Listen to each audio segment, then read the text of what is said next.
नमस्कार, यूट्यूब चॅनलमध्ये पुन्हा एकदा आपले सर्वांचे मनपूर्वक स्वागत आहे। सरकारी कर्मचारी आणि पेन्शनरसाठी मोठी अपडेट। 6 भत्त्यामध्ये झाले मोठे बदल, होणार फायदा की नुकसान? चला तर पाहूया ही सविस्तर बातमी। त्यापूर्वी चॅनलला नवीन असाल तर सबस्क्राइब करायला विसरू नका आणि नवीन अपडेट मिळविण्यासाठी बेल आयकॉनला प्रेस करायला विसरू नका। ही आनंदाची बातमी आपल्या सहकारी मित्रांना शेअर करायलाही विसरू नका।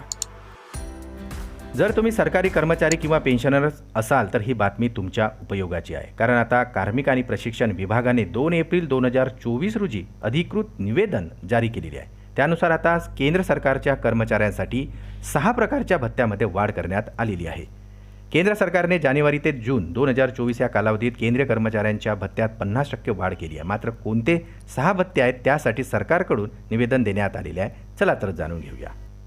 7व्या वेतन आयोगाच्या शिफारशीनुसार केंद्रीय कर्मचाऱ्यांचा भत्ता 50% असेल तर या भत्त्यात वाढ करण्याचा प्रस्ताव होता आणि या प्रस्तावानुसार आता बाल शिक्षण भत्ता 25% करण्यात आलेला आहे। बाल शिक्षण भत्ता आणि वसतिगृह अनुदानाचा दावा केवळ 2 मुलांसाठी आता करता येणार आहे। वसतिगृह अनुदानाची रक्कम दरमहा 6,750 रुपये आहे। केंद्र सरकारच्या कर्मचाऱ्यांकडे जर अपंग मुले असतील तर आता बाल शिक्षण भत्ता सामान्य दरापेक्षा आता दुप्पट मिळणार आहे।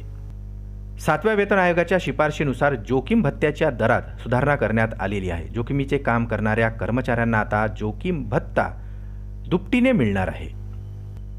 7व्या वेतन आयोगाच्या शिफारशीनुसार आता नाईट ड्युटी भत्त्याचीही सुधारणा करण्यात आलेली आहे। रात्रीच्या ड्युटीच्या प्रत्येक तासासाठी 10 मिनिटाचे एक समान वेटेज देण्यात आलेले आहे। नाईट ड्युटी भत्त्याच्या पात्रतेसाठी आता मूळ वेतन मर्यादा ही 43,600 रुपये प्रति महिना आहे।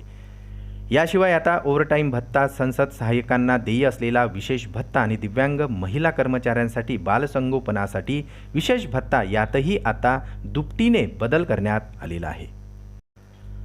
पुन्हा भेटू आमच्या यूट्यूब चॅनलमध्ये नवीन अपडेट्ससह। तोपर्यंत आनंदी रहा। नमस्कार।